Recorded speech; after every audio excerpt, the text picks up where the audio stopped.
It's going to be just a while. I got it's kind of many people from the Zoom. Oh, there are many people. But 40 something. Oh, all right. Well, if I can do anything, let me know.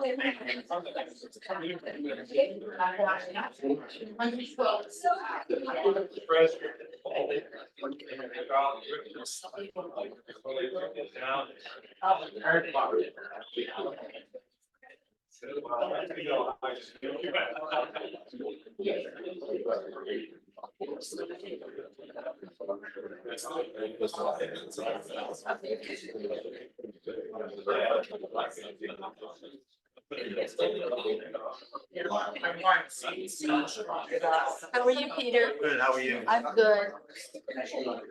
Good morning. Good morning, everyone. It is 10:30. And according to my watch, we should start our meeting. So if everyone could have, grab their coffee, finish up their conversations and take a seat, I would be much obliged. And good morning to everyone on Zoom. We will start in just a moment. Teddy, could you ask someone to wave, make sure we can hear her? Please.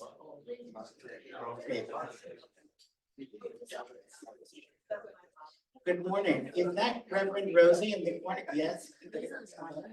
Yes. Reverend Rosie, would you unmute yourself and so we can test our sound, please?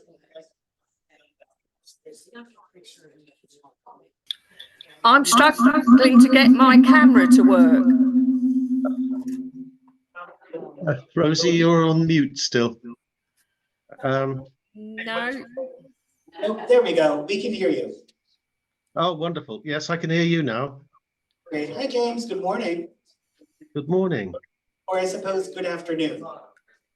It is indeed afternoon and a very wet one. Well, hello from Plymouth. We will hear from you in just a couple of minutes. We good? Yes.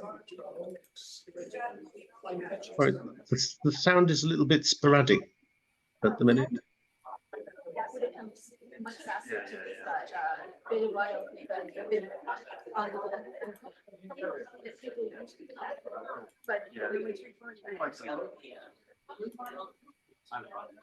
Oh.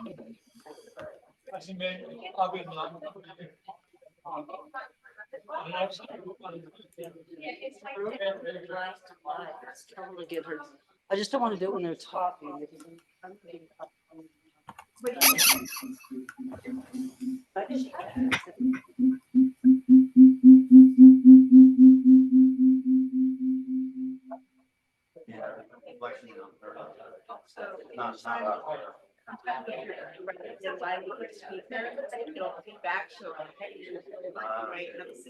Well, the problem, Sandy, the light in the background and the camera, if it's walking.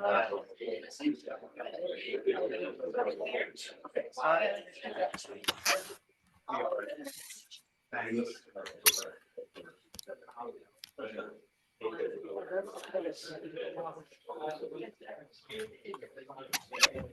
Sorry, meet up there. Oh, this number. Excuse me, where are they? Yes, do you want me to grab a screenshot from my computer? That's how I would take attendance in class, I go screenshot it. Peter, we're good to start? Yes. Thank you, sorry. Good morning, everyone. Good morning. Good morning, good morning, good afternoon, a very good evening if you're calling in from, I don't know, New Zealand or wherever it is evening at the moment. For those of you who don't know me, I am Edward Teddy Howland. I have the immense privilege of being the president of the Pilgrim John Howland Society, and I call the 2024 annual meeting to order. Hey, great, first job done. So today we gather together to learn what the society has been up to over the last year, hear about exciting new initiatives, and to elect new directors. The object of the Pilgrim John Howland Society is to perpetuate the memory of our ancestors, John Howland and his wife, Elizabeth Tilley Howland, and all of our efforts aim in that direction. With that, I would welcome Vice President Andrew Whipple to lead us in prayer. Andrew?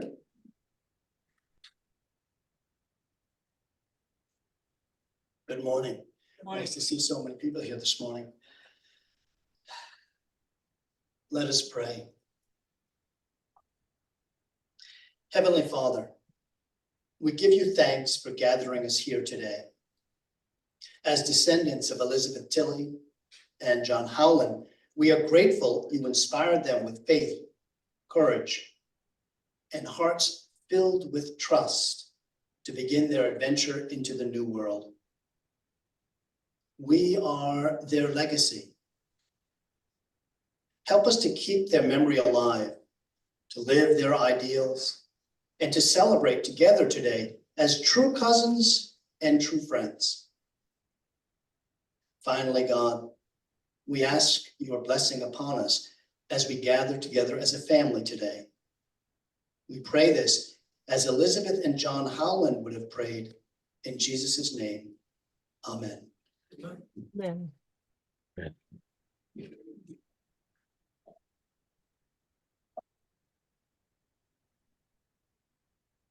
Great, thank you, Andrew. So, may I ask, who here is attending for the very first time? Please raise your hand. There are a lot of people, amazing.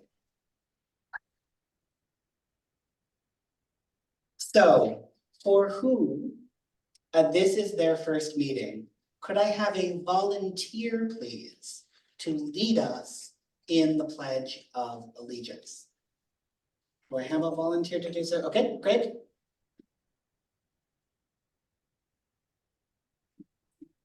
Please stand.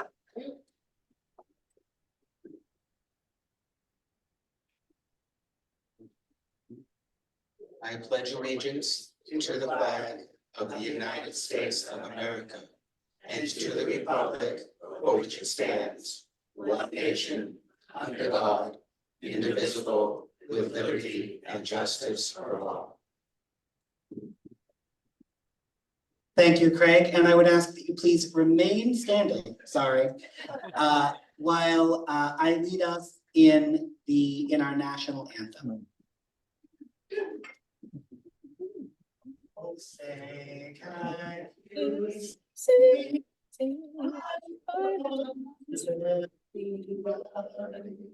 want so proudly we At twilight last day, whose bright sun stars through the perilous night, for the ramparts we moved,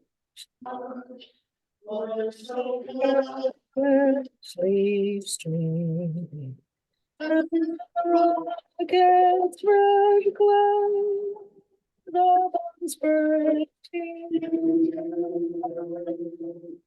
gave proof The night that our flag was still there. To say, does that star-spangled banner wave o'er the land of the free and the home of the brave. Thank you very much. You may be seated. Interestingly enough, some figure that our national anthem is one of the more difficult to sing. I apologize if I chose a slightly higher key. I apologize. Thank you, Everett. So just over 400 years ago, our ancestors gathered you. Mayflower to form a civic body politic. 400 years later, the document they signed, there we go, thank you, resonates down throughout history and is a shining example of individuals coming together to bind themselves to a common purpose. Although many on the Mayflower did not sign, it is still a critical development of law in the New World. And I would ask Steve Howland to come to read the compact. Steve?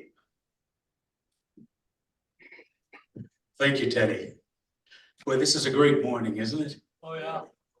Thank you all for joining us both in-house and via Zoom. It's a great morning to hold our national meeting. So the Mayflower Compact. In the name of God, amen. We whose names are underwritten, the loyal subjects of our dread sovereign Lord, King James, by the grace of God of Great Britain, France, and Ireland King, defender of the faith, etc. Having undertaken for the glory of God and advancement of the Christian faith and honor of our King and country, a voyage to plant the first colony in the northern parts of Virginia, do by these presents solemnly and mutually in the presence of God and of one another, covenant and combine ourselves together into a civil body politic for our better ordering and preservation and furtherance of the ends aforesaid, and by virtue hereof to enact, constitute, and frame such just and equal laws, ordinances, acts, constitutions, and offices from time to time, as shall be thought most meet and convenient for the general good of the colony. Unto which we promise all due submission and obedience, in witness whereof we have hereunder subscribed our names at Cape Cod, the 11th of November, in the year of the reign of our sovereign Lord King James of England, France, and Ireland, the 18th, and Scotland, the 54th, Anno Domini 1620. And now I'd like to hand the mic over to Lois Nelson, who will do the roll call for us.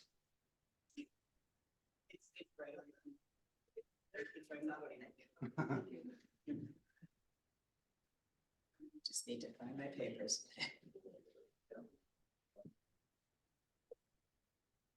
Okay.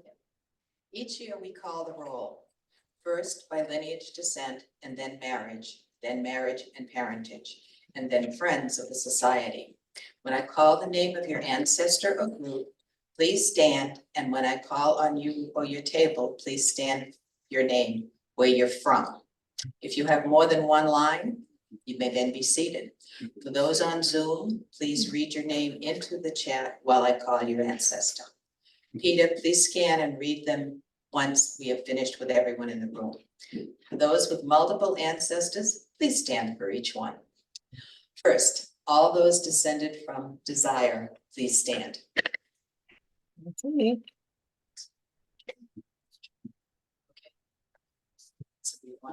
So just start right here. Just over here. Okay, your name, please. Tracy Dieselman. Yes. Okay, and the next table over. Jamie Hall. Amy Hall. Jay Lucas, 3 lines. Overachiever.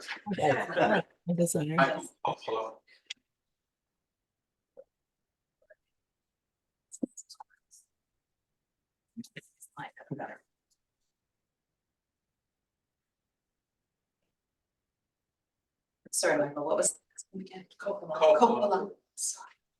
Gotcha. Okay, over here. Jane Murphy.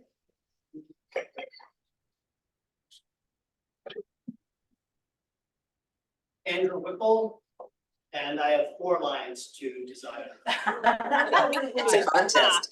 It is. It's like that, Jay Lucas. I am staying at his house, so I have to be nice. Sorry, Jay. That was absolutely. It's a Highlander. Sally Whiting, Sorry, what's the last? Sally Whiting. Whiting, Okay. Holly Sullivan, from Washington State. She'll be back when we do who came the furthest. Sheila Lawson. Joanne Pratt.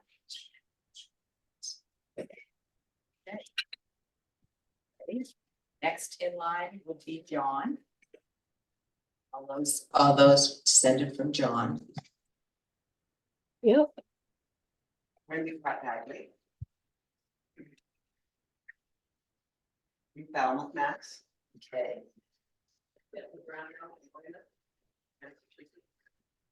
Jay Lucas, Plymouth.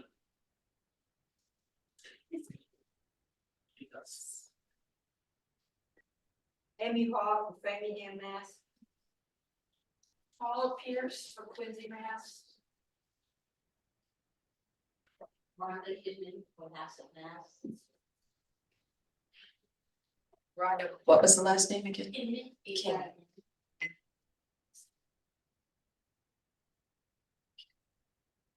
Gail Adams, greetings from Virginia and Jamestown, the first colony. It's definitely a contest. Steve Howland from Centerville, Mass.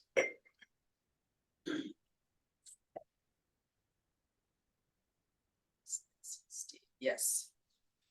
Greg Howland from Porter, Maine. I'll tell you, and if you don't speak Maine lingo, from Porter, Maine. And Lois, and also John. Oh, sorry, Teddy. Okay.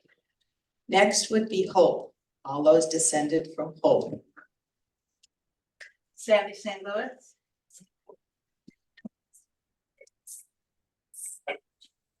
Linda Jurassic from North Andover, Mass. Everett St. Louis.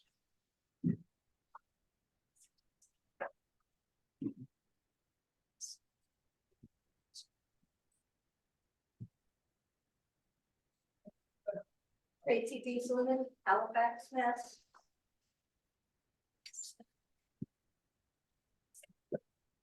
I think. Next is Bonnie Smith, Brooklyn, New York. That's it, amen.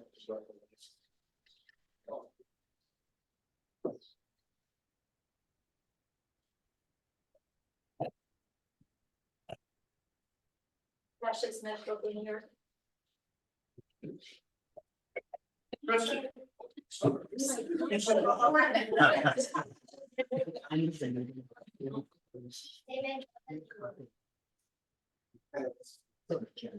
Christopher Smith from the Big Apple, New York City. okay, here. But Sometimes people drop out.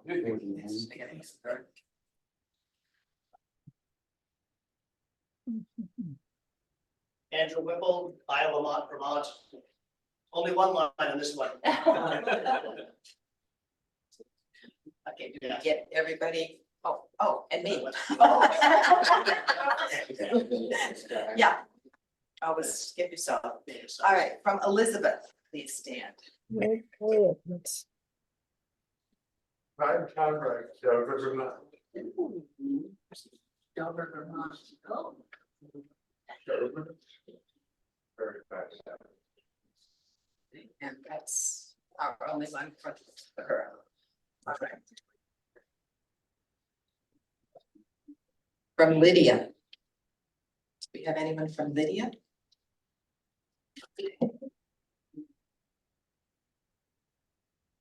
All those descended from Hannah.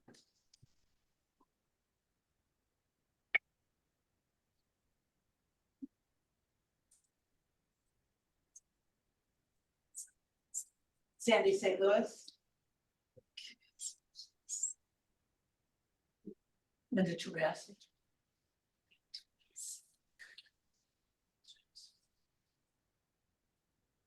Everett, St. Louis.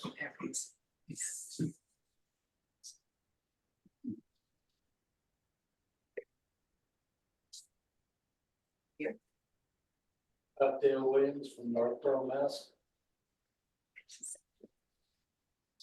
Linda Highlander from Scottsdale, Arizona, and Plymouth, Massachusetts.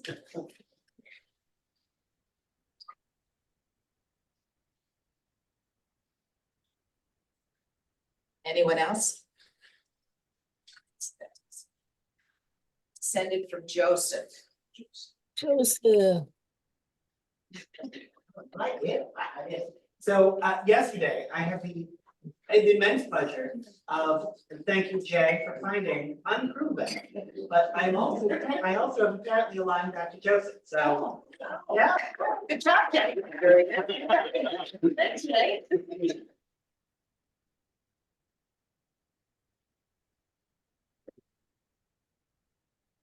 Okay, from Jabez. Anyone from Jabez? We're all, and I can say that I'm from France. I saw.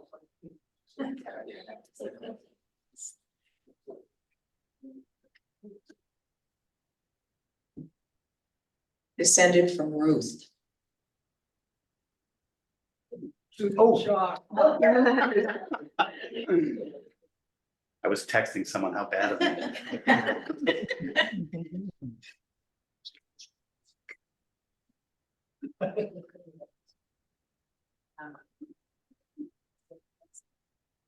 From Isaac. Nobody from Isaac. All those marriage or marriage and parentage.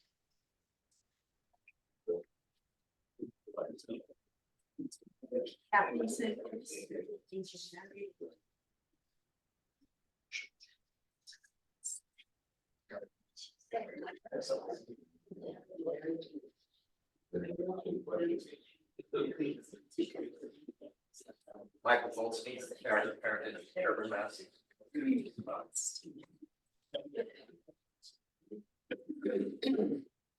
Ingrid Smith, Brooklyn, New York.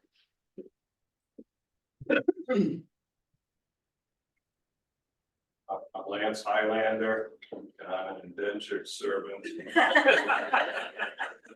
Married to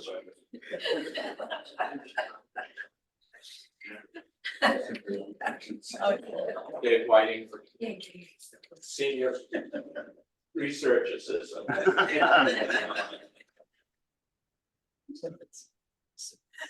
John Sullivan, Polly's husband.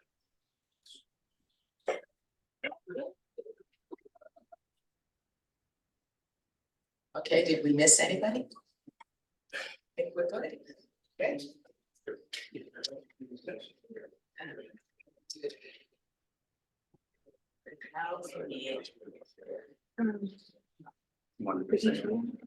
I don't know what you want to say.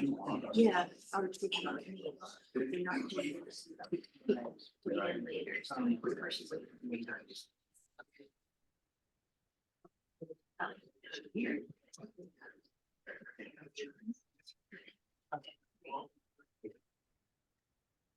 Is anyone here or on Zoom from Plymouth?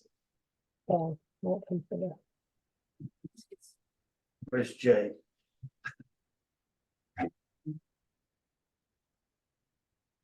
Peter and Jay. Anyone besides Peter and Jay? Okay. Anyone here on Zoom from outside the United States? Oh, yeah. Oh, two. Three. Thought we had somebody from Brooklyn.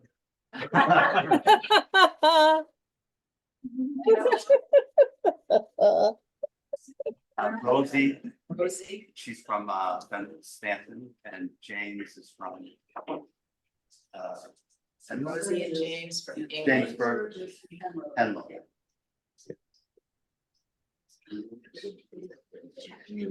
Anyone else? Luckily, I know. Yeah. Tom Bartlett, He's also England. yes, he must have dropped because he's just back right now. Is anyone here over the age of 90? Feel like it.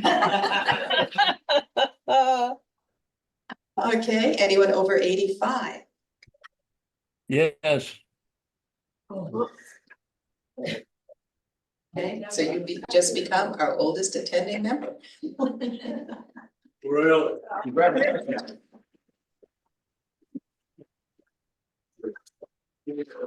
We gotta do some recruiting, so society is getting old.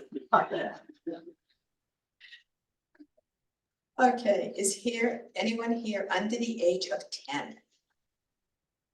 Yes. Okay, this is one of the. Your name again, dear? Keith? Keith Amen.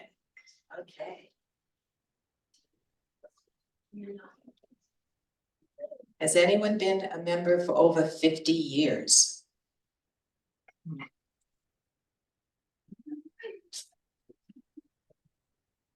Yeah, I got some time to go before I.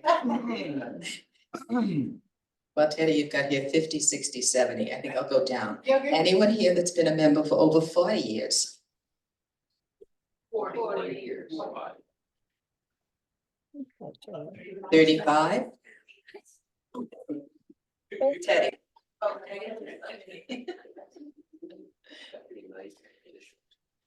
Okay. All right, now we move on to the necrology. Every year we have to read some names of people that are no longer with us. And we've already done the placing of the wreath yesterday, and we placed the carnations for each individual at the same time at burial kilt. All right, I'm going to read the names. Tickner B. Litchfield, Walter Reed, Mark Vaughn, John Butler, Rosalie Clary, Michael Nichols, Catherine Brigham, Joanne Miley, George Wilson, and our former president, Jonathan Stubbs. Could we please have a moment of silence in all of their memory?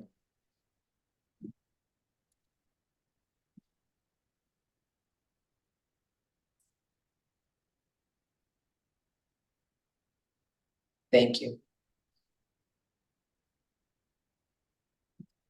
And thank you, Lois, for your first year as secretary. Yay. It was very strange hearing someone else do all of that after 9 years of doing it myself. So thank you. That's great. So before we turn to our officer reports on activities over the last year, we have a very special treat for everyone. The Reverend Rosie Talwin, James Burgess, and Tom Bartlett are with us from the United Kingdom on Zoom and would like to say hello. So Peter, Joanne, could we start with the Reverend Rosie, please, first, and then James, and then Tom. Hi, everybody. Good morning, Reverend Rosie. How are you? I'm okay. It's our afternoon. Fair enough, fair enough. Thank you so much for joining our annual meeting. It is really good to hear from you. And would you like to say a few words? I'm very honoured to be invited to speak at your annual meeting. So hello, everybody. Some of you will know that I've got connections with both the Howland and the Mayflower by virtue of being a vicar. So my last parish in which I served was Harwich in Essex, UK, and that was the home to the gentleman who sailed the Mayflower, Christopher Jones, and I used to take services in the parish church there as St. Nicholas, where he is alleged to have been baptized in one of the fonts there. So if you do go to Harwich, you may see some of the connections there. And then I moved from Harwich to Fenstanton, not having any idea that the connections would continue. And so I'm in the parish church of St. Peter and St. Paul, Fenstanton, where I understand the Howland family originated from. So I bring greetings from both places to you. Now, the update is that we are very busy fundraising at the moment because sadly, St. Peter and St. Paul's Church has had evidence of subsidence in the oldest part of the church, and we need to raise a substantial amount of money to put it right. But the moment the church is still open, so if you do come over here and you want to visit the church, just drop me an email just to make sure the church is open, or I will happily meet you over there. So that's kind of an update from here with our connections. Thank you, Reverend Rosie. Much appreciated. James.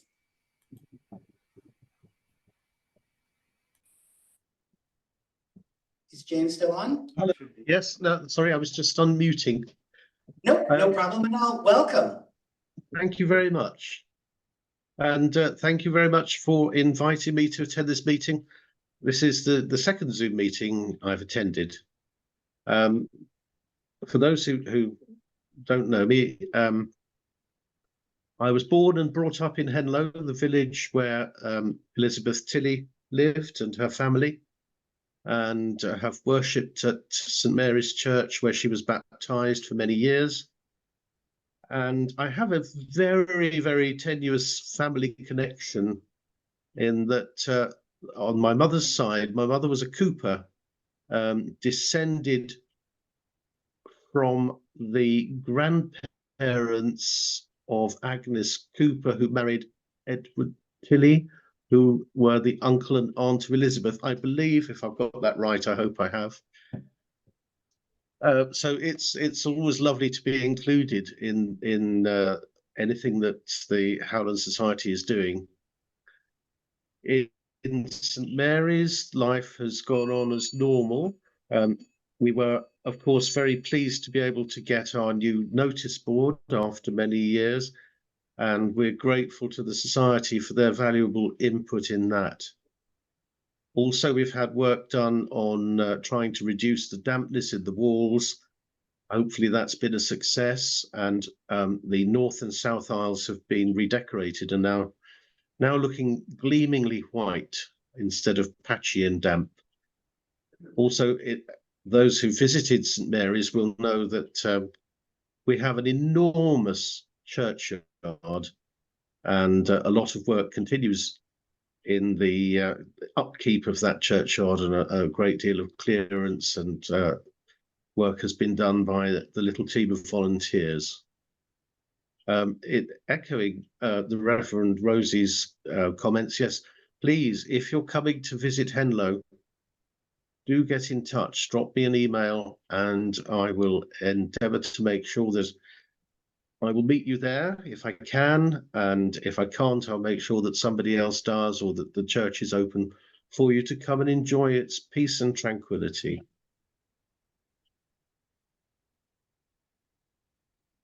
Well, thank you, James, and thank you for that wonderful invitation. Tom?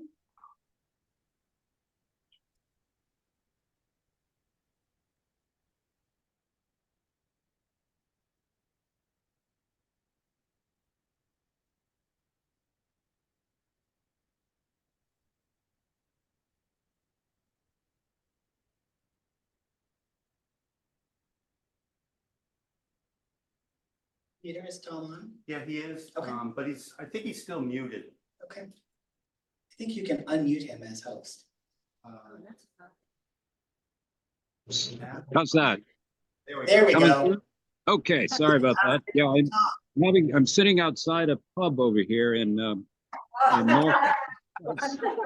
Well, I often do that, but for this particular reason, it's because I couldn't get a connection. I'm on holiday over here, so the only place that had internet is this pub. So here I am. Sorry, there's a lot of background traffic noise, but for any of you who don't know me, I'm Tom Bartlett. I'm the only one in the threesome you're hearing who doesn't have an English accent. That's because I'm from Plymouth, Massachusetts. I've been living over here for 33 years, pursuing my interest in the Pilgrim story. It's great to hear and see some familiar names and see some familiar faces from past tours that I've led over here. Over the last year, I helped with the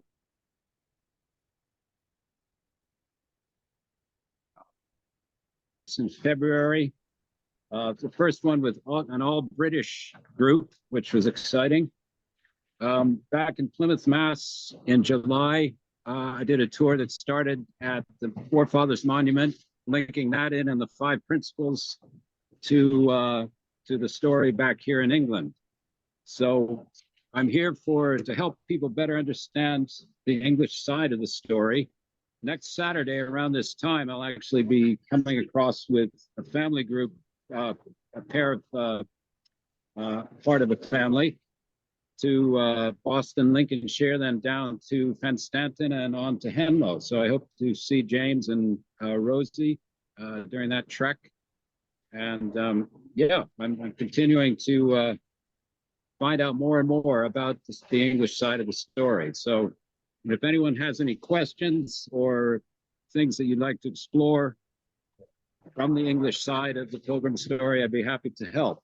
I've self-published a little booklet about the Forefathers Monument Tour. If anyone would like a copy, you can go to my website, which is pilgrimprinciples.org, or I'm on Facebook under the Pilgrim Principles, and I'd be happy to send a copy, as I said. Thank you, and best wishes for the meeting. Thank you, Tom. And thank you, James, and thank you, Reverend Rosie.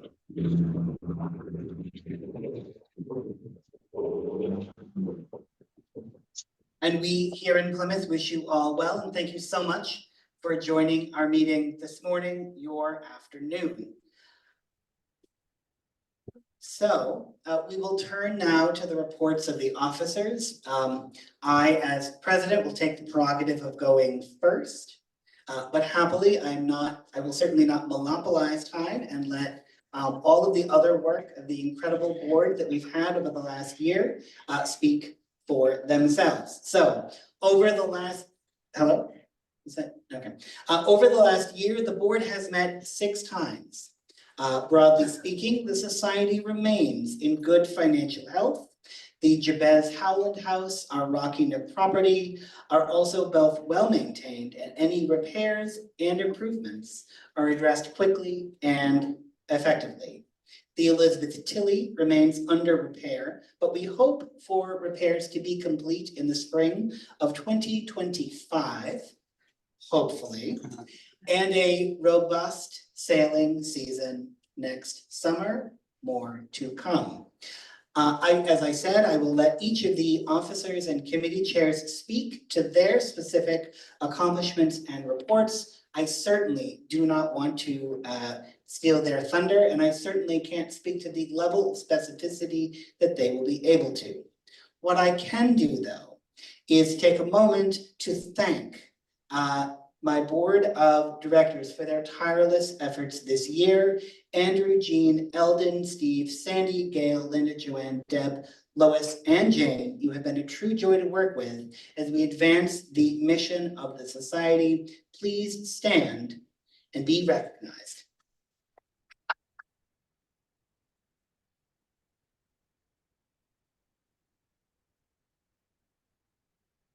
And I would be sorely remiss if I did not thank our incredible executive director, Peter Arnstam, for his leadership over the last year, from keeping the house running and in good order, working on cleaning our Elizabeth Tilley grave marker in East Providence, repairing the shallop, putting together an annual report. Is there nothing that this man cannot do. Peter, please stand and be objected.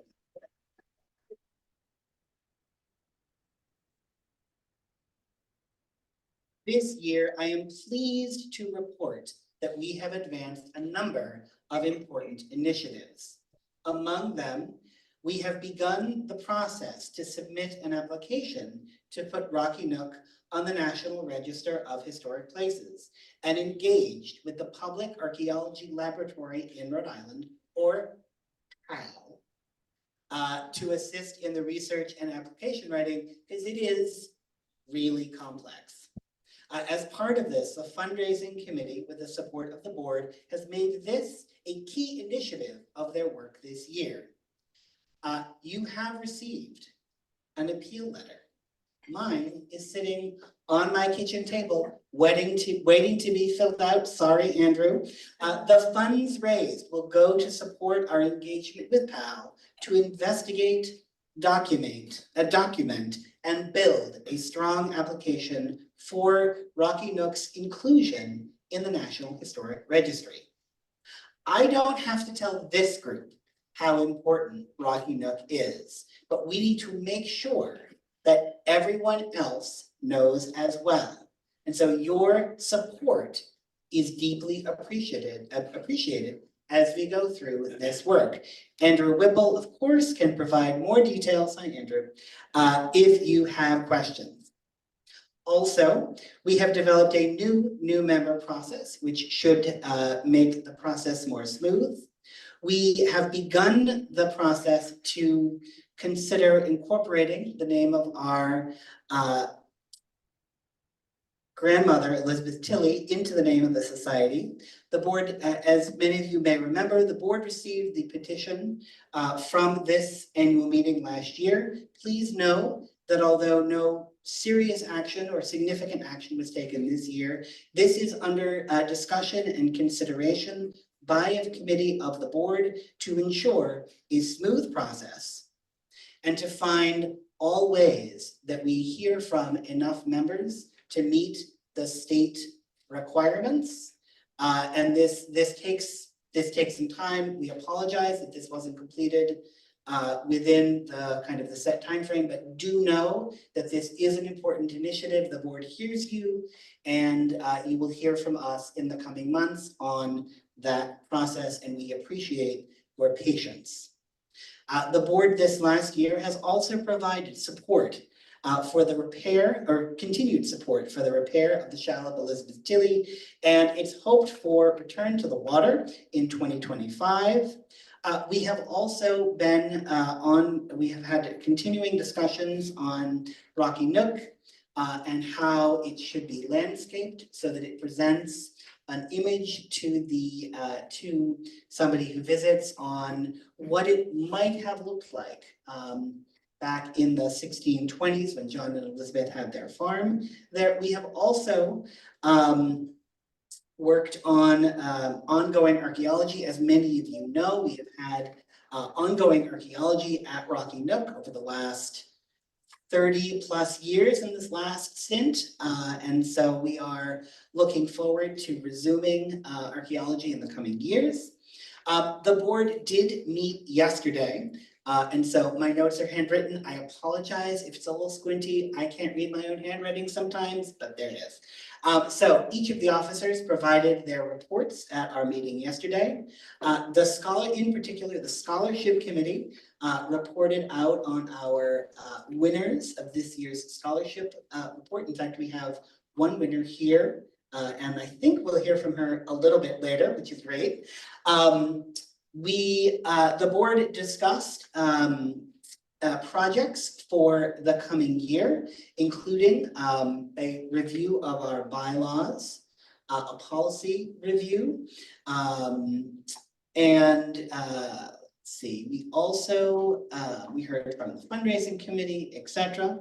A couple of things to put in your minds that we're going to ask for some help and support from general members. The first is, as I mentioned, we have we have a hoped for return of the Elizabeth Tilley to the water next spring, summer, TBD. If you are interested in crewing, helping set the schedule, maybe some publicity, please send myself or Peter an email. Because we'd like to put a group together to work on what that program may look like for next summer, so that we can crew it fully, we can have it available, weather permitting, of course. And it can really be an outstanding experience next summer for the first time in what, 3 years? 2 years? 2 years. Something like that, a while. So that's the first thing. The second thing is, if you are interested in helping plan next year's annual meeting, maybe you have an idea for a speaker. Maybe there's something either in Plymouth or around Plymouth that you haven't seen but might like to see, or have seen and might like others to see. Please send me an email, because I am going to put a group together to help us plan next year's annual meeting, including archaeology. Yes, archaeology. So if you are interested in archaeology at Rocky Nook, please also send me an email. And yes, Gail, all of that will be, where, Gail? Yes, Gail, so you were literally in front of me. All of that will be in the quarterly, so yeah, including what my actual email is, because it's long and needs to be spelled out. Anyway, on a personal level, I would like to thank everyone for their patience and understanding over the last year. It has been very difficult, more difficult than I could have possibly imagined, dealing with the death of my mother last summer, and dealing with now 48 years, not that long, but 48 years of family history out of our house in Maine. It has impacted my work with the society. For that, I appreciate your patience, I apologize, and I am so excited in the year ahead. Our board met yesterday, as I said, it was exciting. There was a lot of engaged conversations, and I really think you will enjoy the coming year. I would also like to thank our past presidents. One of whom is here, Ashley Smith. Where are you? Hi, Ashley. Yeah.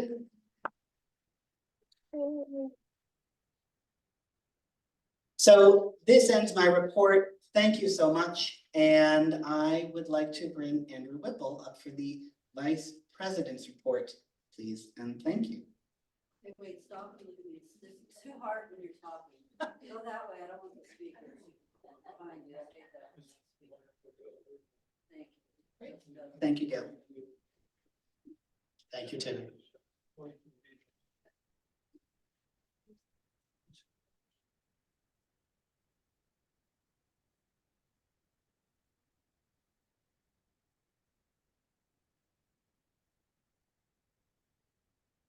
It's back from my school teacher days. The school teacher will begin when everyone's quiet. So thank you, guys. My name is Andrew Whipple, and I am the vice president of the society. And my report, this report is actually brief. I'm the chair of some other reports a little longer, so I'm gonna try to keep this one brief. But I want to extend a greeting to James Burgess and Tom Bartlett. Some know this, but might not know this. The year prior to our trip to Fenstanton and Henlow, I went out to Fenstanton and Henlow and had a wonderful tour from Tom Bartlett. So Tom, nice to see you, and thank you for your introduction to the English countryside, and also helping with the tour the next year. And also James's warm welcome to me. I have to say, I woke up from a dream about 6 months ago with this idea that I had to go to Fenstanton or Henlow for Christmas. And I woke up from this dream, so it's like, I've got to be in Christmas for Henlow. I don't know if that's gonna unfold, but anyway, we'll see whether there's some mysterious universe speaking to me there. But Teddy, thank you again. Really, my role as the bylaws tasked me with is to perform the duties of the president during their absence or disability. To that end, I've attended all board meetings, and I have at times filled in for Teddy as the need arose. mostly due to Zoom anomalies. He's at every meeting, but sometimes the Zoom doesn't go and then I step in. I am privileged to serve this family organization as your vice president and feel honored to do it alongside of our president, Teddy Howland. I also serve on a number of committees, the finance, the personnel, the scholarship and fundraising committees, and I chair two in particular, the scholarship and the fundraising committee. These reports will have to wait, but I did want to I just wanted to say how privileged I feel to serve this family society. And with that, I conclude my report on the vice president. Teddy? Thank you, Andrew. Sorry,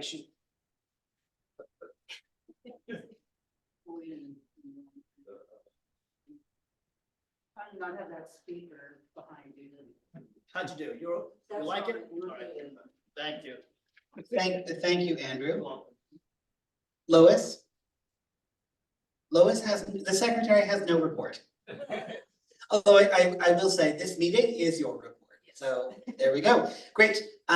Deb, our treasurer, Deb Jolson. Deb Jolson. For now, sorry, I work with someone named Deb Jolson. Apologies.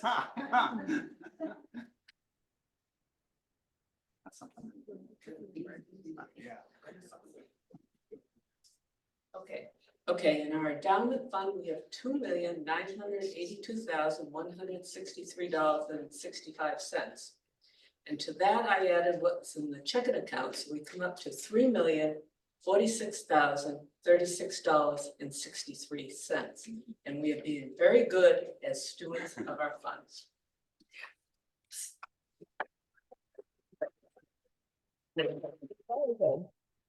Well.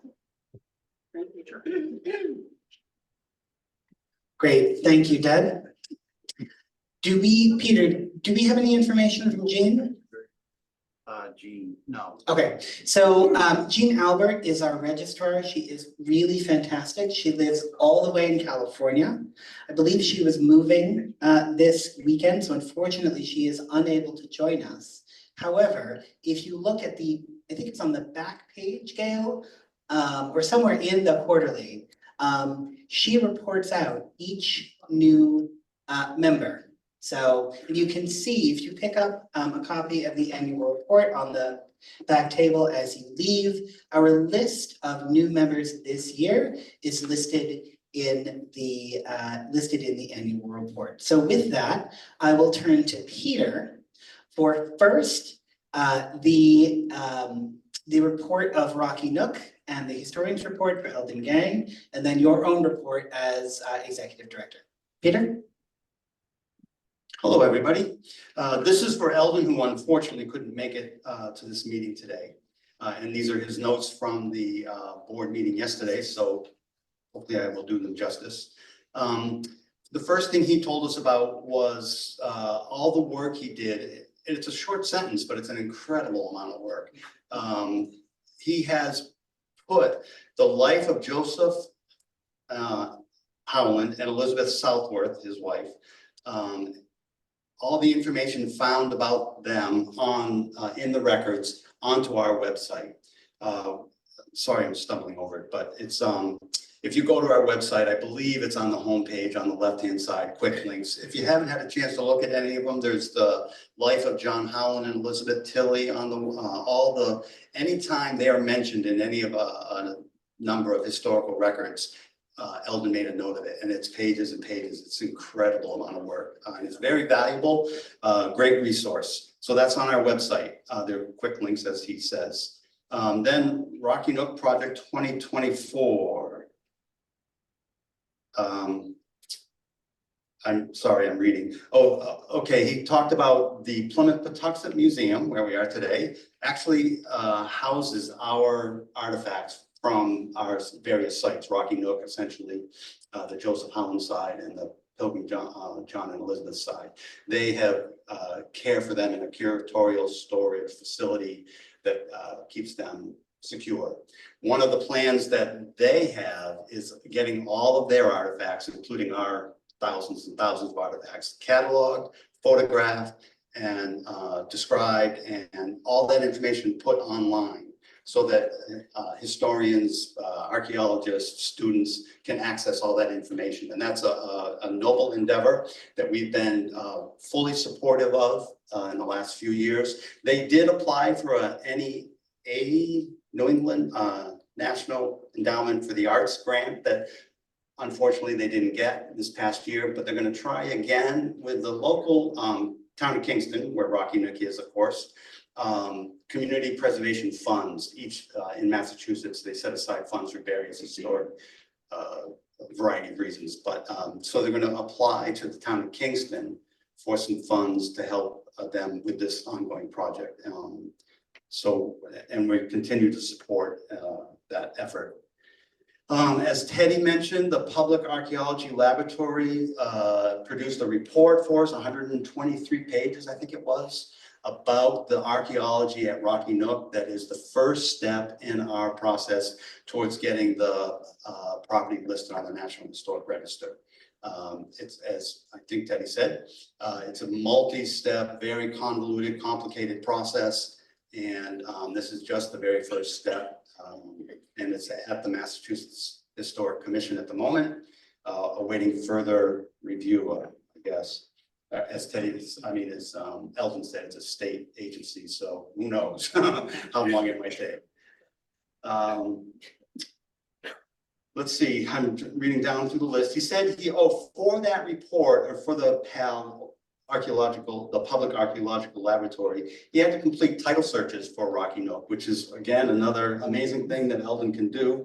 And he's done from 1638 title search, 1638 to 1950. So we know who owned the property in all that time. It's pretty amazing.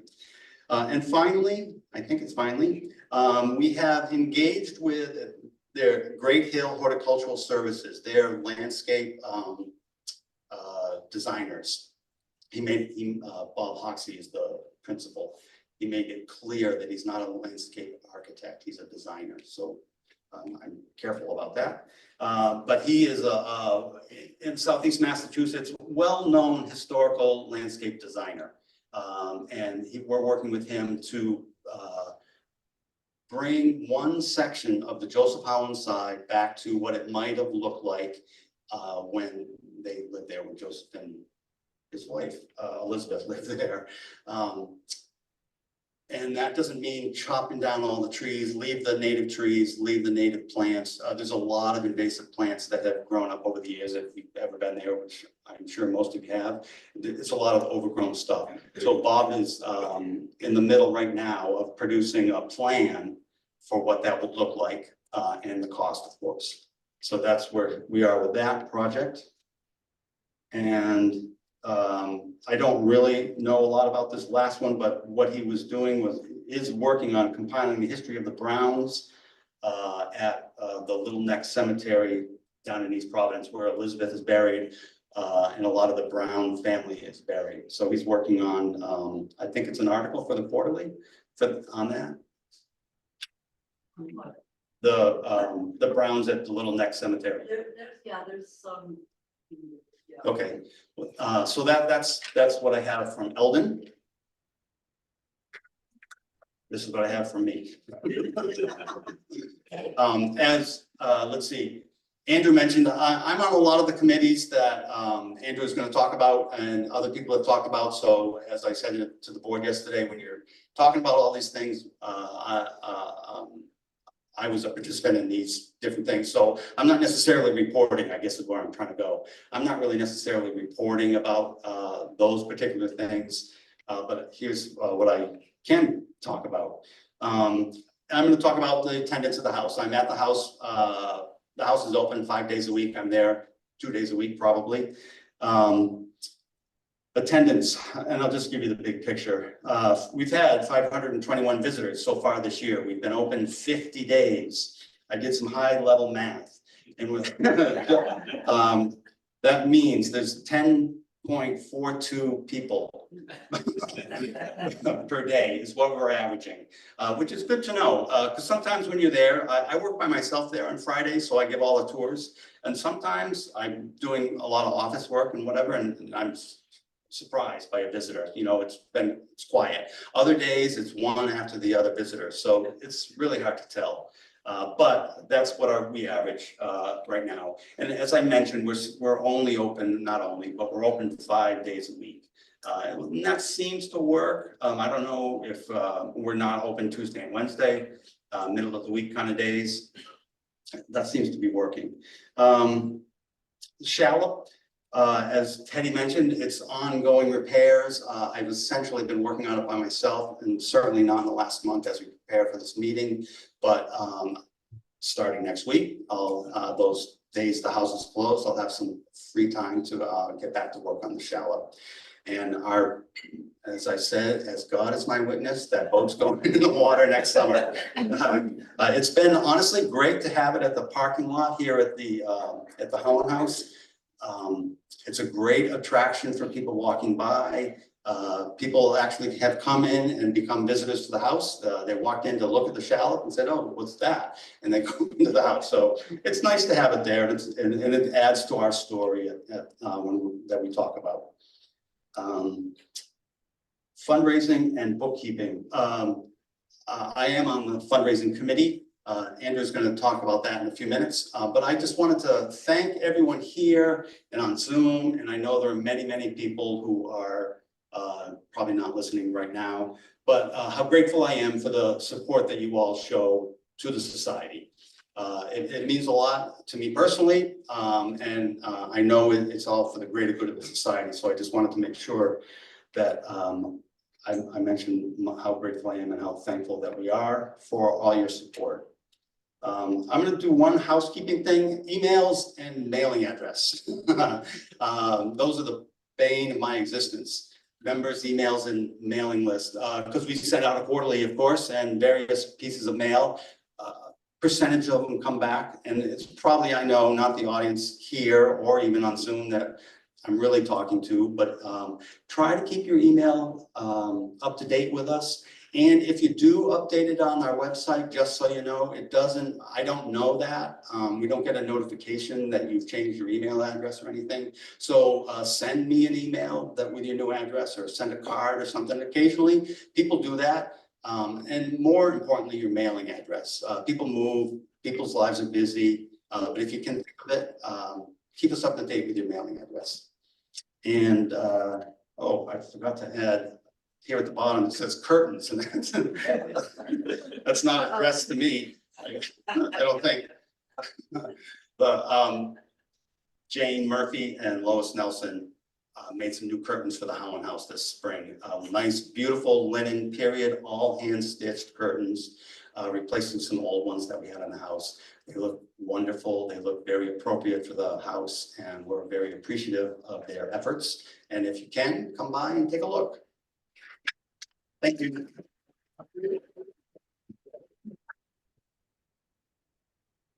Thank you, Peter, and thank you for all the work that you do for us and at the house and everywhere, all in Plymouth. When I stopped by the house on Thursday, I think it was, in between visiting the library and my other errands that afternoon, Peter had gone to the post office and picked up the annual report and was busy as ever. So thank you, Peter. Gail, as editor of the quarterly, your report, please.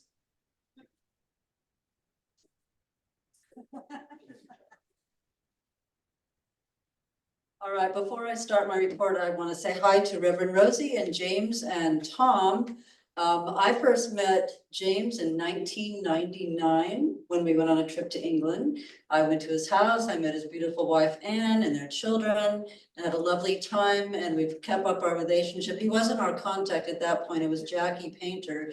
But later when Jackie retired, James became our contact. And when we went back in 2022, I met Reverend Rosie, and she graciously agreed to be our contact to write for the quarterly. And I have to say, of all the things in the quarterly, hearing from our people in Henlow and Fen Stanton, it's Andrew's fault, you did that first, Henlow and Fen Stanton. When it comes to Gail, it's always like. Yes, it is. Anyway, For celebration.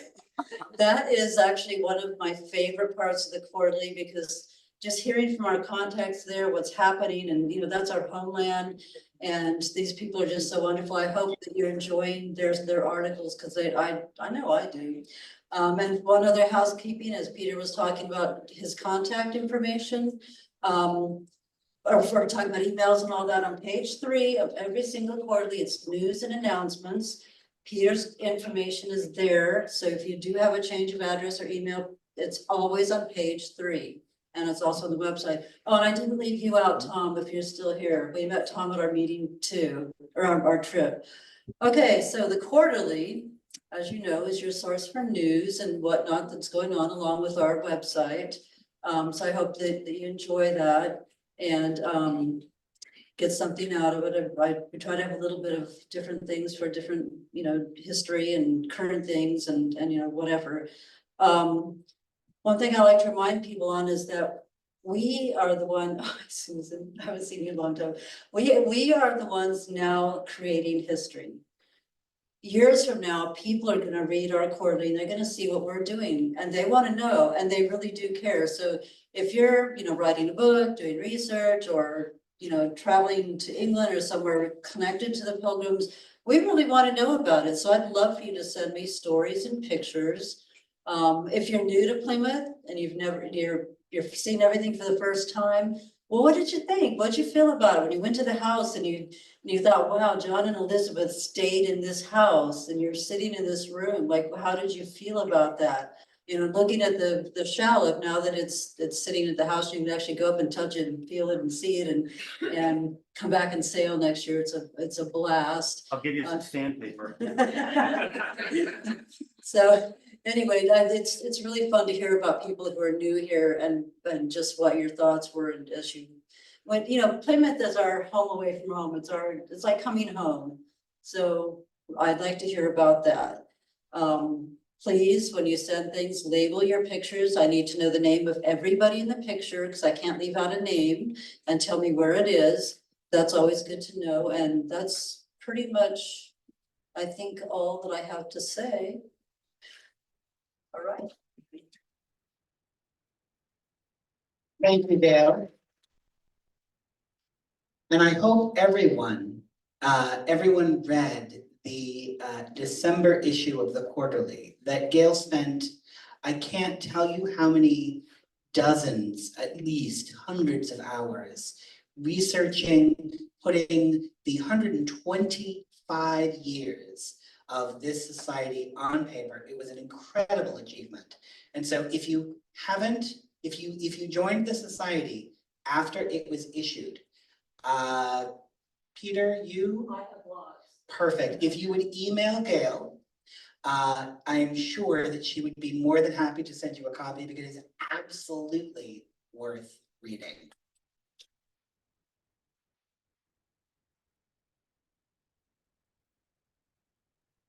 And as Andrew alluded, he is also the chair of our fundraising committee and the scholarship committee. So I would ask him to come and speak first on fundraising and then on the scholarship committee. Andrew? Thank you, Teddy. I think it's the universe's way of giving me an opportunity to say hello and stand again. The dream was much clearer than I was. I am the chairperson of the fundraising committee, and it is a fun committee, and also the scholarship committee. And before I begin my report, I want to invite anyone who's here who might like to join either of these committees. You do not have to be on the board of managers the board of directors to be on these committees. So if you have a thought or two or a desire to join this committee, please let me know during our lunch. It's a pleasure to provide this report, especially the fundraising committee, because we have such generous donors. You all are generous folks, and those who are not here, if you're listening at home, thank you for your generosity. In order to make our fundraising committee work, we have a number of folks who have volunteered from the board, and I want to thank them. I want to thank Peter Aronstam, our Executive Director, Steve Howland, Sandy St. Louis, and Jean Albert. Thank you, each one of you, for your participation. Sandy joined us this year, and Steve returned after a brief hiatus, and we're so grateful to have both of them with us. We have a couple of initiatives that were begun this year. One in particular was the idea that we would have a planned giving coordinator. And the committee felt it would be helpful to have a primary contact for your planned giving and estate planning needs as they might relate to the Pilgrim John Howland Society. With that idea in mind, we invited and asked Sandy.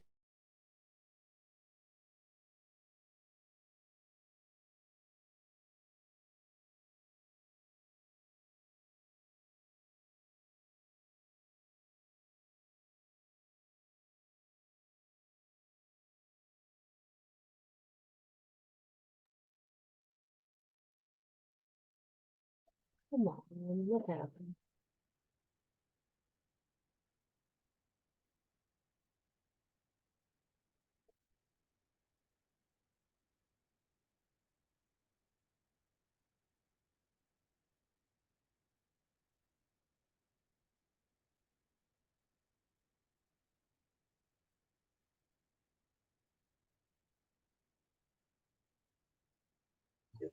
Don't touch the.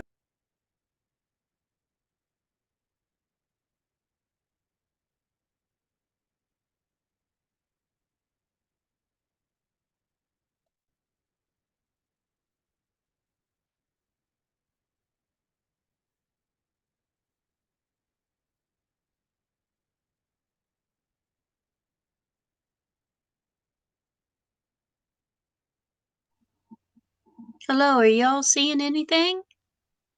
Nope. Okay, we just lost them.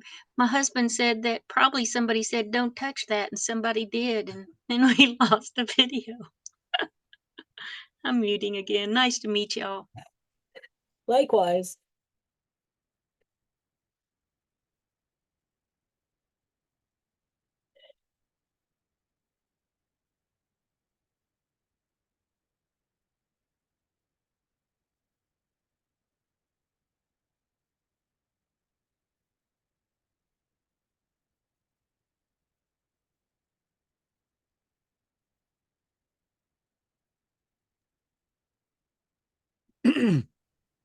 They may not know that they've lost us. If anybody has Peter's number or one of the people who were attending, you might call them and tell them. Oh, yeah, that's a good idea. Thank you, but I don't have his contact information. Not to you, that's to everyone, miss. Okay. Oh, I had the message initially that the host was in a different meeting, so I called the number at the Howland House, and whoever answered was giving tours, and she said she doesn't have any way to get with him. Well, you need Oh, somebody, bummer it. you need somebody who's at the meeting right now, ma'am. That's all. Okay. I don't have Peter's number. How about a chat thing? No, that's between us. No, So but you can do it direct to him. you can try, but he's not going to be reading it, right? Well, maybe somebody, if he has somebody reading it for him. Give it a shot, Martha. Whomever.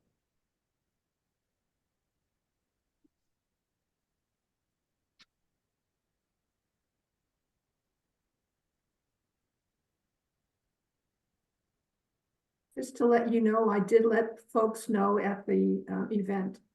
Thank you. You're welcome. That's the key.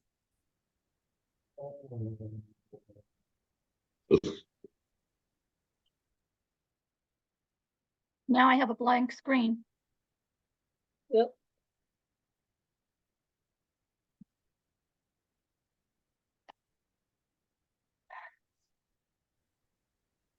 Peter just reported that the network is dropped. And he's getting ready to do a video, so it's a little bit complicated on their end. So we should just be patient. Yeah, Oh my goodness.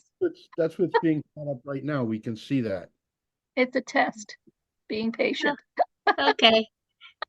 I'll be patient. I'm really enjoying though being able to watch from the Zoom. It's really interesting.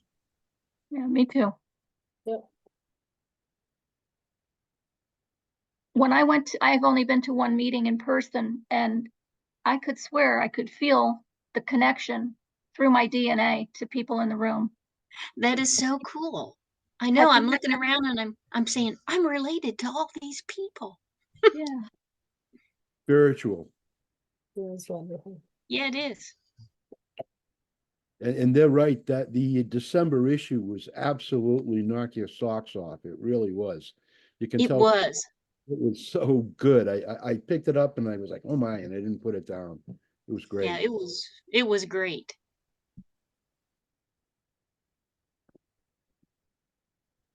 So is anyone coming to Asheville for the GBOA?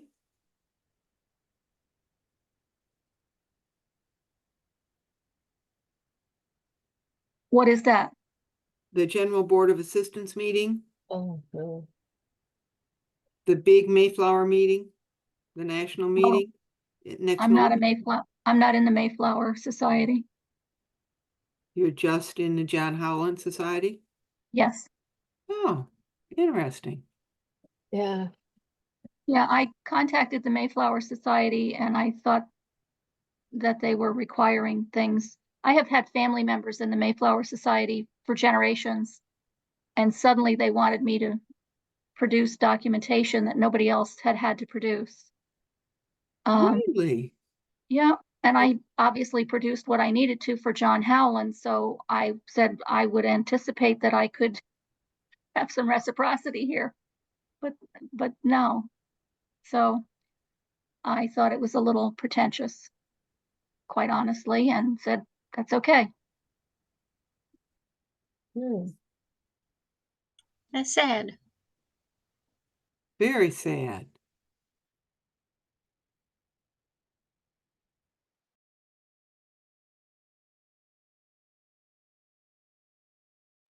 We're being asked to mute our microphones.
announcements, you have all the details on how to get to the Howland page on YouTube. When you go to it, you'll get to, they're not up yet, I don't think, these two new ones. We wanted our meeting attendees and Zoom attendees to see them first. Good idea. Anyway, so if you go on there and you go into YouTube, you can see these two videos soon. And there's also a really wonderful video of the shallop sailing of 2003. I watched it probably, it's still there, Peter. I watched it 2 weeks ago. Was there 2000, whatever year it was, 2000? I think it was 3, yeah, it was 2003. We were there. Anyway, so, but when you go to YouTube and you do this, you can hit the follow button because we want to get followers, and also hit the like button because the more people who hit the like button, the more it gets out into the public. And that's page 3. Page 3, hit the like button. Yes. And share. Okay.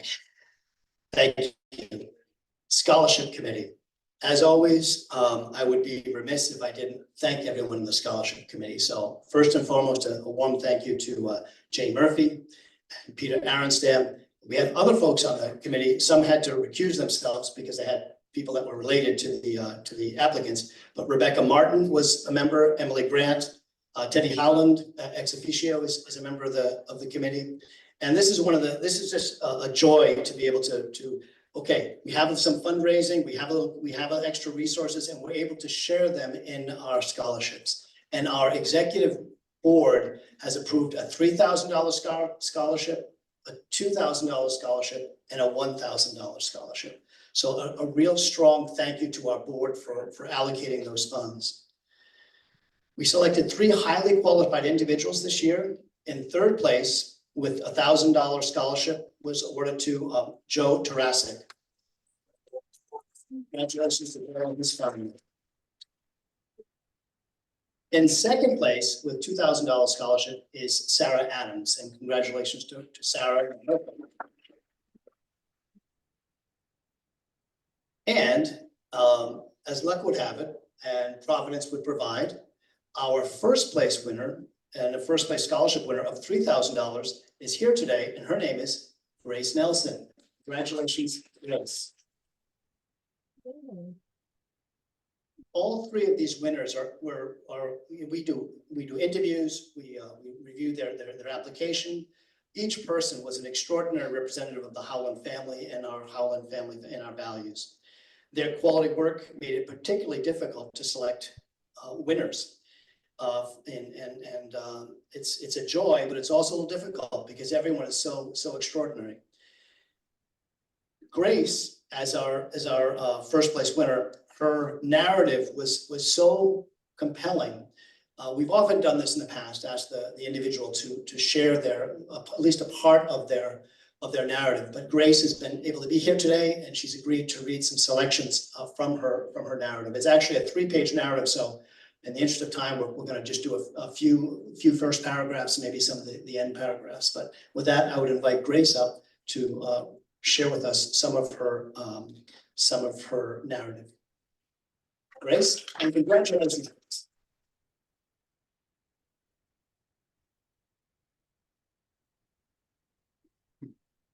Hi, everyone. Good morning. Thank you again for this opportunity. I'm going to read a little bit of my essay. I won't read it all. Again, I'll endeavor to be brief. But yeah, without ado, here we go. So without a doubt, one of my most prized possessions is my hardcover copy of Shakespeare's Complete Works, a behemoth of a book published by Oxford University. Originally gifted to me by my 12th grade English teacher, the book certainly carries significant sentimental value, and I frequently read over the notes she inscribed on the first page. My concentration within my English undergraduate degree is early modern literature, specifically the English Renaissance, and as you can imagine, I frequently rely on this anthology for my studies. The copy has certainly been well loved, with endless annotations and dog-eared peers symbolic of my devotion to the bard. Some people may consider Shakespeare's works to be too dated for modern sensibilities or too overdone in academia, but to me, his works are timeless. There's always a new line that plucks at my heartstrings when reading Romeo and Juliet, or a new joke that sticks with me in Twelfth Night. Regardless of the centuries separating me from the author, I derive great comfort from Shakespeare's works. In Act 2 of Hamlet, the titular protagonist listens to an actor recite a monologue about the death of Hecuba, a mythological Trojan queen. Hamlet is overcome with emotion by this performance, and despite not having a personal connection to the queen, he cries. Confused by his own reaction, he ponders, what's Hecuba to him or he to Hecuba? In a similar vein, you may be wondering, what's Shakespeare to the Howlands, or Howland to Shakespeare? Or more simply put, what does Shakespeare have to do with John and Elizabeth Tilly Howland? While I cannot be certain of their personal opinions on Shakespeare's plays, I know for a fact that both John and Elizabeth were at least familiar with his works. Due to their conservative religious practices, the Puritan voyagers refrained from acting out the plays. However, the stories still proved to be entertaining reading material, a welcome respite from the undoubtedly monotonous 2-month journey. Perhaps Elizabeth could see herself in Rosalind, a girl forced to flee her home from As You Like It, or King Lear's Cordelia, who remains virtuous and honest throughout the tragedy despite the many challenges she faces. Maybe The Tempest and Pericles' nautical settings resonated with John, who, according to primary sources, went overboard during a particularly perilous storm. When I read Shakespeare's works, I can't help but wonder what sonnets Elizabeth swooned over or what puns made John chuckle. It is very touching to think that despite the generations between us, Shakespeare serves to bridge the temporal gap between me and the Howlands. Not only do the Howlands contribute to my love of Shakespeare, they've also influenced me to take arguably the biggest step yet in my life. Just like my ancestors before me, I too will undertake a daunting journey across the Atlantic and spend an entire academic year abroad. I'll be studying English literature at Oxford University, the very same university that published my edition of Shakespeare's works in the United Kingdom, marking my first time leaving the United States. Thanks to modern technology, I will travel much more comfortably than the Mayflower passengers. However, I will still feel a great deal of anxiety of what is to come. To leave behind all that is familiar to me, my country, my college, my family and friends, is certainly no easy task, and I cannot deny that I sometimes question if I'm making the right choice.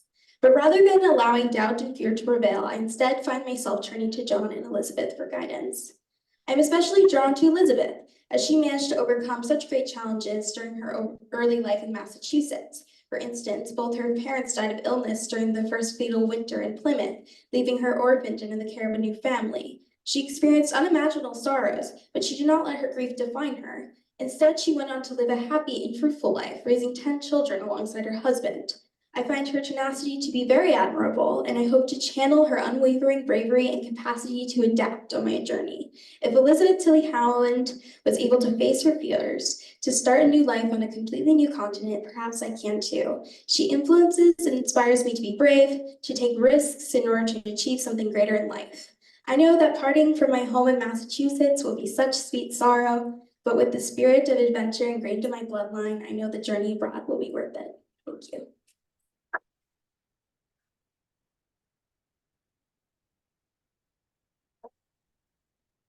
Well done, Grace. Thank you. Hold up.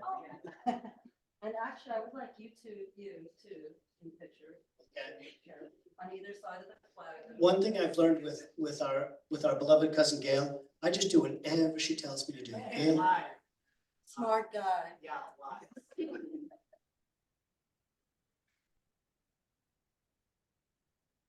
It took me 4 or 5 years to really realize that that's how this is all going to work. If I just do what Gail tells me to do.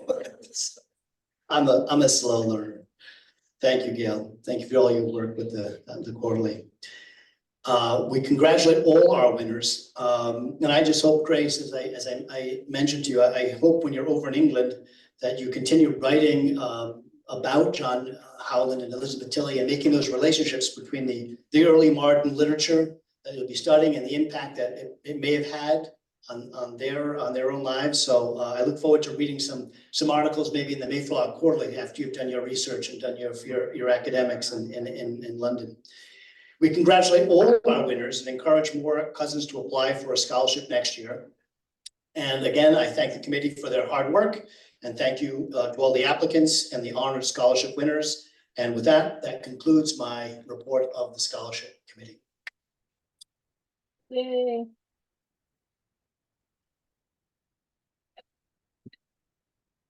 It's off. Thank you, Andrew. And congratulations to Grace for her remarkable essay. And, you know, we wish you well over in England. And where do you study currently? Oh, you're Tufts. Great. Great. I love Tufts. Okay, I have several friends at Tufts. Okay. So we have two more reports of committees. The first is the nominating committee. So I would welcome Joanne Pratt, chair of the nominating committee, to the microphone. Thanks, Debbie. And since I have the microphone, I can really do whatever I want, right? I have all the power in the room. So I just want to circle back on two things. First, I want to apologize to our remote visitors who didn't hear the audio during the videos playing because we're switching back and forth in a hybrid setting to audio. But those two videos that you did see will be available. They're not up there yet, but they will be available on YouTube for anybody who would like to check them out. The second thing I want to circle back on is the roll call, because I was seeing our remote participants weigh in on there. And I just wanted to give a shout out to Jill Herendine, who is descended from 4 different Howland children. Yes, Desire, Hope, Joseph, and John. So take that, Andrew. Got some more research to do. So, all right, so now what I'm actually up here for is the nominating committee. For those of you who don't know, we elect officers every 3 years, and that coincides with the triennial, is that what we call triennial Mayflower Congress, and that's when we have our meetings in September. So that happened last year. So we're not doing an officer election this year. However, the directors at large serve 2-year terms, and so those are staggered so that every year we're always adding or renewing directors to the board. So, this year, the nominating committee has recruited, or we plan to nominate 3 individuals to join the board of directors. We have a total, our bylaws state that we can have up to 17 members. This would put us at 16. Those 3 individuals, we have one person who's here in person, who is Craig Howland. And then the other two candidates were not able to join us today because this all happened fairly recently and they weren't able to make travel plans. And Robert He's still here? Yes, he's still here. Right, thank you. Robert Blount is here on the screen. You can't see his name, but he just waved to you. So, and then the third person wasn't able to join remotely either. So those 3 individuals we would like to add to the board, and we would also like to nominate for renewal 2 currently serving members, Gail Adams, who's our Howland Quarterly editor, and Stephen Howland. So those 5 people would be up for your vote to approve adding them. The board has nominated them, but you are the ones who decide whether they should be added to the board. So let's see, I have some text here. So that's our slate. So could I have a motion to accept that slate of individuals to be added to the board?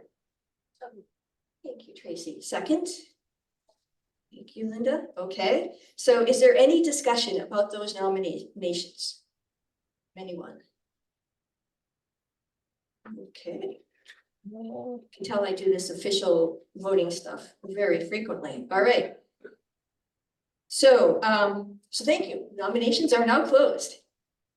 All in favor of electing those 5 members to become members of the Howland Society Board, please say aye, raise your hand, make a noise. Aye. Right, you got anyone opposed? Any abstentions? Okay, great. So we say yay. Yep. Okay, so now we have to swear in those people. So please, those who are. Nominations. We did that. We only asked for nominations. There were no nominations. Yep. Gail and Stephen and Craig and Robert's up there still. Oh, we got someone to take a picture. Y'all. Yeah. Gail, I lost. Yeah, the one with the picture.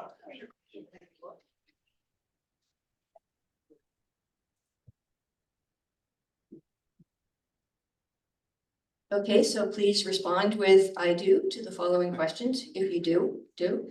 You have been duly elected as Director at Large in the Pilgrim John Howland Society. Do you accept its responsibilities and duties?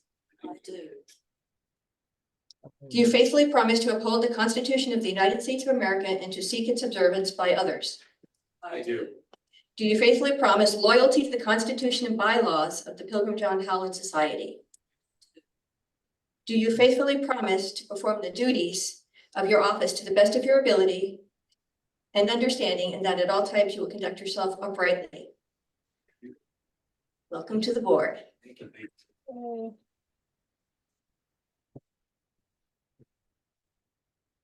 Yay. Heidi.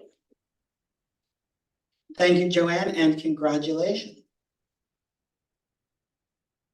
And so last, I would like to welcome Peter back to the mic for the Laura Salou Medal.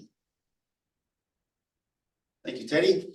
I'm going to read from our annual report, which I'm going to encourage everyone to take a copy of before you leave.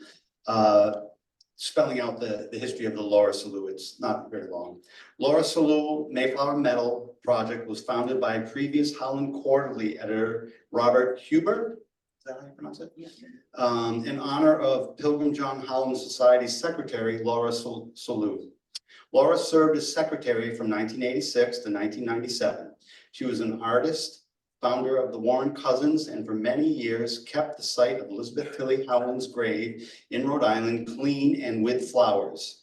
She was present at Henlow, England for the dedication of the Tilley plaque in 1989. Mr. Huber admired her love of our Pilgrim heritage and how she passed this knowledge on to others. He created this award to honor those who carry on this tradition to keep alive our Pilgrim heritage. And I am very happy to announce this year's winner, Michael Goldstein.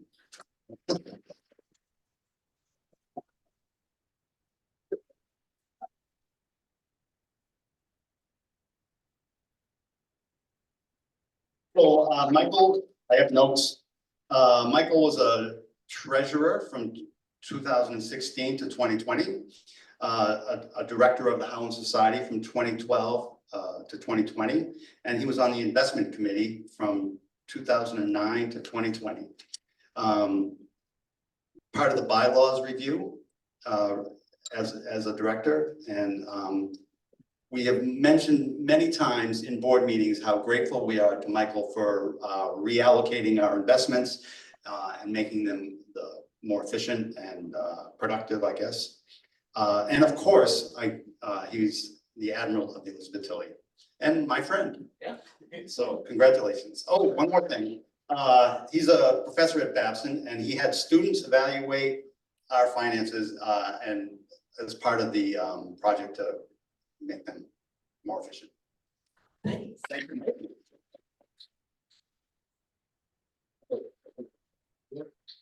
Thank you all so very much. I'm very, very surprised. It's a great honor to be here with all of you and with the former Salou winner. And I think, Gail, it's your decade anniversary of becoming a Salou winner. And to follow the previous Admiral, I spent most of my time following the previous Admiral, Tracy.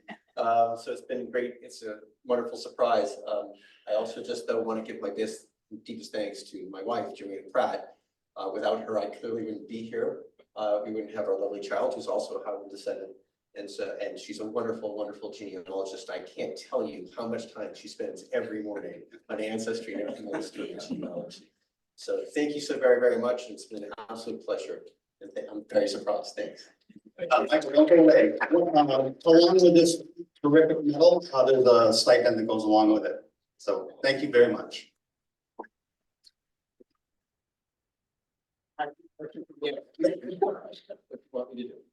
Well, we got your medal on, get your picture with the medal. Can you come up?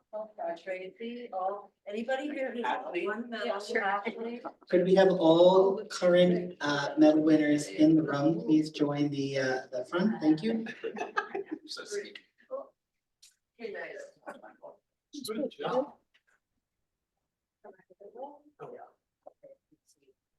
Thank you, check. We'll see if we cash it.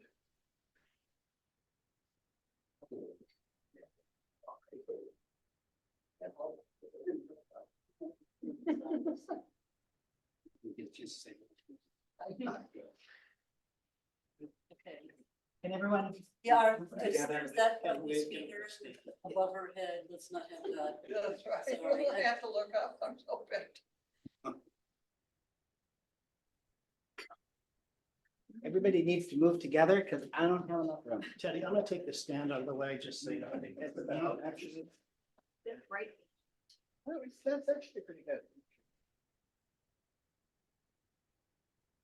There we go, great. What I don't want to do is before you guys depart. She's whispering, she's like, I just need to turn around there. I'll have time. Can we get one more if you don't mind? You too, Gail. Thank you. You're all too kind. Was gonna do it, Andrew. That's not true.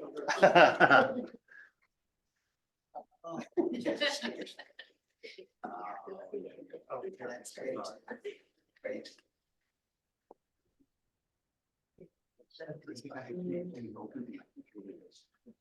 Great, and so now that we have heard the reports of the officers and committee, I would open it up to any brief questions that those present or on Zoom would like to ask. Again, emphasis on brief, but I certainly welcome any questions, comments, concerns, etc. And we'll start with first time attendee, Michael. Michael, stand up, please. So, quick question. Yes, sir. The renaming of the organization. Yes, sir. With Elizabeth Tilley, those of us who joined after the membership was polled, how do we get our wishes known? So we have not, so last year, the issue was raised at the annual meeting. And it is under kind of how to do it is under consideration by the board at this time. No action has yet been taken. So your voice no one's voice has yet been heard. So you haven't missed anything. We don't have to include. So that's part of this process is to understand, member as of current, whatever date, et cetera. So nothing at this time. But you will hear more in the coming months. Yes, Everett? Yes, I stand to make a motion that we approve the reports and all actions of the executive director and the board for this past year. Thank you, Everett. Do I have a second on Everett's motion? Okay, thank you, Michael. Okay.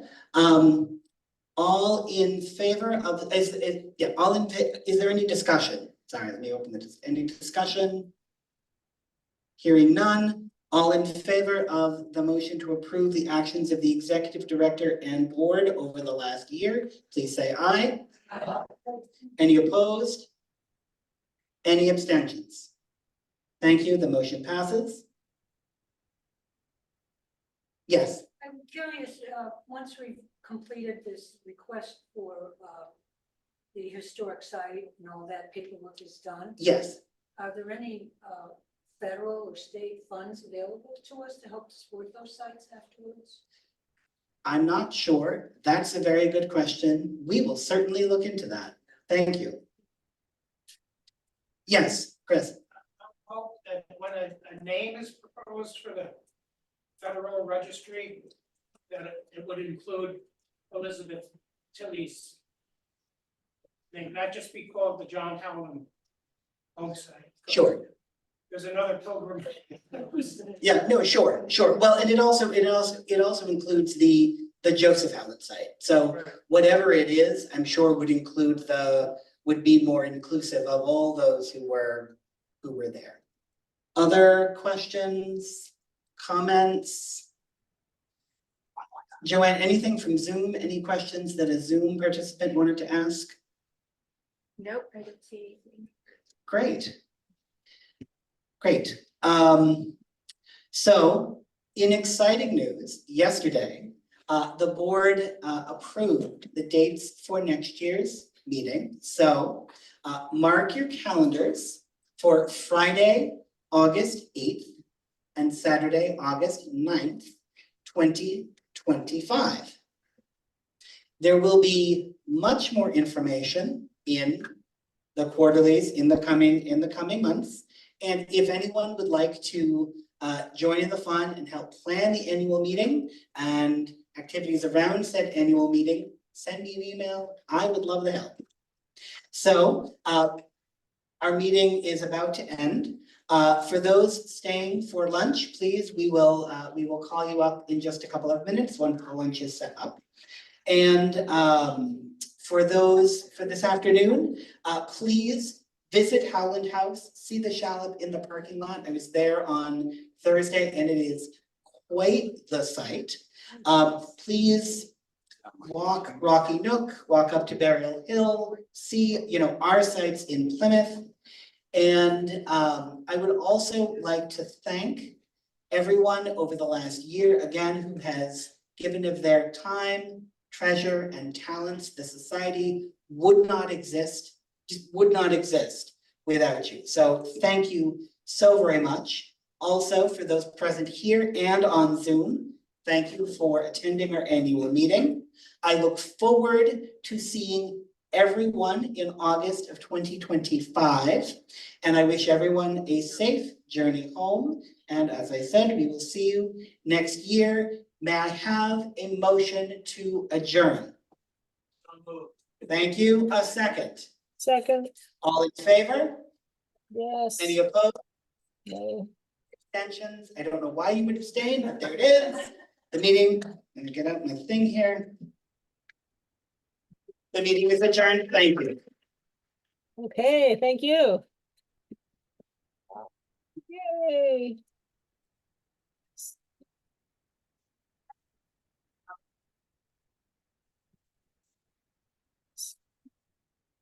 We get a better picture. You're running the show.